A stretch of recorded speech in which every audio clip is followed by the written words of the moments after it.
सितंबर 2025 को white house में अमेरिकी राष्ट्रपति डोनाल्ड ट्रंप और इजरायली प्रधानमंत्री बेंजामिन नेतन्याहू ने एक ऐतिहासिक शांति प्रस्ताव की घोषणा की, जिसे 20 बिंदु योजना के नाम से जाना जाता है। इस योजना का उद्देश्य गाजा में लगभग 2 वर्षों से जारी युद्ध को समाप्त करना, बंधकों की रिहाई सुनिश्चित करना और क्षेत्रीय स्थिरता की दिशा में एक ठोस कदम उठाना है। हालांकि इस प्रस्ताव ने अंतर्राष्ट्रीय समुदाय में उत्साह तो जगाया, लेकिन गाजा में रहने वाले नागरिकों और हमास जैसे समूहों में गहरी शंका और विरोध भी उत्पन्न करती है।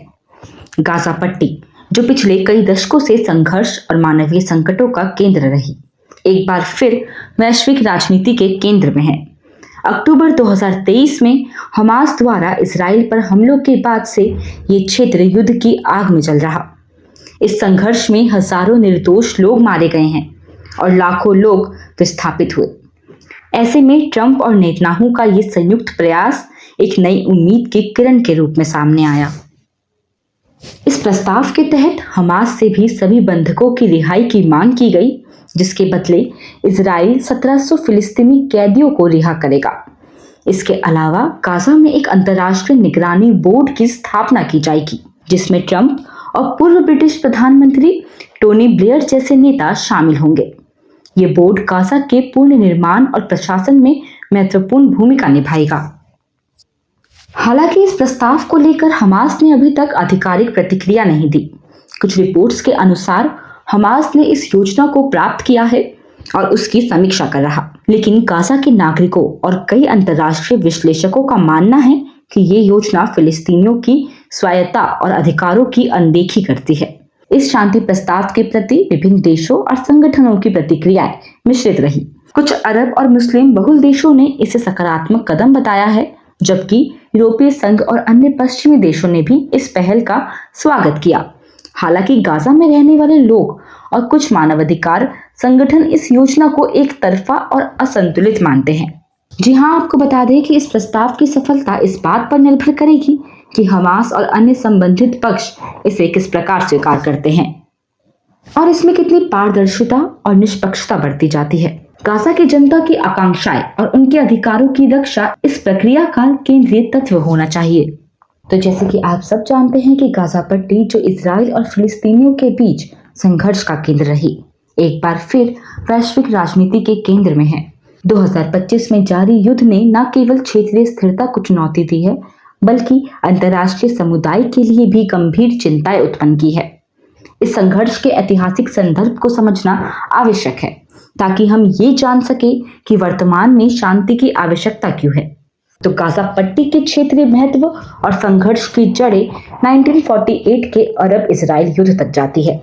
उस समय से लेकर अब तक गाजा में विभिन्न संघर्षों और युद्ध ने इस क्षेत्र को प्रभावित किया। विशेष रूप से 2007 में हमास की सत्ता में आने के बाद से गाजा में इजराइल और हमास के बीच संघर्षों की आवृत्ति बढ़ी है। 7 अक्टूबर 2023 को हमास ने इजराइल पर बड़े पैमाने पर हमले किए, जिसमें सैकड़ों इजरायली नागरिक मारे गए। इसके जवाब में इजराइल ने गाजा में सैन्य अभियान शुरू कर दिया, जिसका उद्देश्य हमास के सैन्य ढांचे को नष्ट करना था। इस संघर्ष में हजारों नागरिकों की जान गई और लाखों लोग विस्थापित हुए। 2025 में संघर्ष ने और भी गंभीर रूप ले लिया। इस्राएल की सैन्य कार्रवाइयों और हमास के प्रतिरोध ने गाजा में मानवीय संकट को और बढ़ा दिया।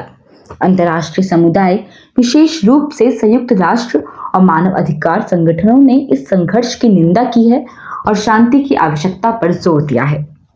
तो सूत्रों के हवाले से बताया जा रहा है कि इजराइल और फिलिस्तीनियों के बीच स्थायी शांति स्थापित करने के लिए सुरक्षा, शासन, आर्थिक और सामाजिक पहलुओं पर ध्यान केंद्रित करना आवश्यक है। तो वहीं वॉशिंगटन इंस्टीट्यूट के एक विश्लेषण में ये उल्लेख किया गया कि अमेरिका के पास फिलिस्तीनी और अरब नेताओं को शांति की दिशा में प्रेरित करने का एक संकुचित अवसर है। गाजा में जारी संघर्ष ने न केवल क्षेत्रीय स्थिरता को प्रभावित किया, बल्कि वैश्विक सुरक्षा और अर्थव्यवस्था पर भी नकारात्मक प्रभाव डाला है। मानवाधिकार उल्लंघन, नागरिकों की हत्याएं और बुनियादी सुविधाओं की कमी ने इस क्षेत्र में जीवन को असहनीय बना दिया। अंतर्राष्ट्रीय समुदाय की ये जिम्मेदारी बनती है कि वह इस संघर्ष को समाप्त करने के लिए ठोस कदम उठाए। गाजा संघर्ष के ऐतिहासिक परिप्रेक्ष्य ये दर्शाते हैं कि ये क्षेत्र लंबे समय से संघर्षों का केंद्र रहा। 2025 में जारी युद्ध ने इस संघर्ष को और भी जटिल बना दिया। एक्सपर्ट्स की राय और अंतर्राष्ट्रीय समुदाय की चिंता ये संकेत देती है कि शांति की आवश्यकता अब पहले से कहीं अधिक है। यदि इस संघर्ष को समाप्त नहीं किया गया तो इसके दीर्घकालिक प्रभाव और भी गंभीर हो सकते हैं। तो जैसे कि आप सब जानते हैं कि 2025 में इजराइल और हमास के बीच जारी संघर्ष ने गाजा पट्टी को तबाही के कगार पर खड़ा कर दिया। इस संघर्ष में अब तक 66,000 से अधिक फिलिस्तीनी नागरिक मारे गए हैं और लाखों लोग बेघर हो चुके हैं। इस गंभीर स्थिति के मद्देनजर अमेरिकी राष्ट्रपति डोनाल्ड ट्रंप और इजरायली प्रधानमंत्री बेंजामिन नेतन्याहू ने एक 20 बिंदु शांति योजना प्रस्तुत की है, जिसका उद्देश्य युद्ध को समाप्त करना, बंदियों की रिहाई सुनिश्चित करना और गाजा की पुनर्निर्माण प्रक्रिया को गति देना है। तो योजना के अनुसार यदि दोनों पक्ष सहमति व्यक्त करते हैं तो युद्ध तुरंत समाप्त हो जाएगा। इसके अंतर्गत सभी इजरायली बंदियों की, चाहे वे जीवित हो या मृत, 72 घंटों के भीतर रिहाई की जाएगी।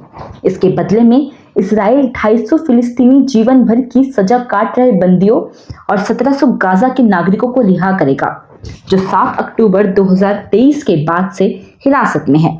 योजना में गाजा पट्टी को एक अंतर्राष्ट्रीय प्रशासनिक व्यवस्था के तहत लाने का प्रस्ताव है। इस व्यवस्था में गाजा की शासन व्यवस्था फिलिस्तीनी तकनीकी विशेषज्ञ द्वारा की जाएगी, जिसे GITA कहा जाएगा। इसकी निगरानी एक अंतर्राष्ट्रीय बोर्ड द्वारा की जाएगी, जिसमें डोनाल्ड ट्रंप और पूर्व ब्रिटिश प्रधानमंत्री टोनी ब्लेयर शामिल होंगे। योजना के अनुसार हमास को गाजा से बाहर किया जाएगा और भविष्य की राजनीति में उसकी कोई भूमिका नहीं होगी। हमास के सदस्य जो निरस्त्रीकरण और शांतिपूर्ण सह-अस्तित्व की शर्तों को स्वीकार करेंगे, उन्हें आम माफी या गाजा से सुरक्षित निकासी का प्रस्ताव दिया जाएगा। योजना में गाजा की अर्थव्यवस्था के पूर्ण निर्माण के लिए एक विशेष आर्थिक क्षेत्र, जिसे स्पेशल इकोनॉमिक जोन कहा जाता है, स्थापित करने का प्रस्ताव है। इसमें बुनियादी ढांचे के पूर्ण निर्माण, बिजली, पानी, स्वास्थ्य सेवाओं और अन्य आवश्यक सुविधाओं की बहाली शामिल है। इसके अलावा गाजा में मानवीय सहायता के लिए राफा क्रॉसिंग को फिर से खोला जाएगा और सहायता की आपूर्ति सुनिश्चित की जाएगी। हालांकि ये योजना एक व्यापक दृष्टिकोण प्रस्तुत करती है, लेकिन इसके सामने कई चुनौतियां आ सकती है। सबसे बड़ी चुनौती हमास की सहमति प्राप्त करना है, क्योंकि अब तक हमास ने इस योजना को स्वीकार नहीं किया। इसके अलावा गाजा में स्थायी शांति सुनिश्चित करने के लिए फिलिस्तीनी प्राधिकरण की भूमिका और उसकी क्षमता भी महत्वपूर्ण होगी। इसके साथ ही क्षेत्रीय और अंतर्राष्ट्रीय समुदाय की भूमिका भी इस योजना की सफलता में अहम होगी। तो आज के लिए इतना ही। ऐसी और खबरों के लिए देखते रहे GMT गाइड मेमो टॉक। धन्यवाद।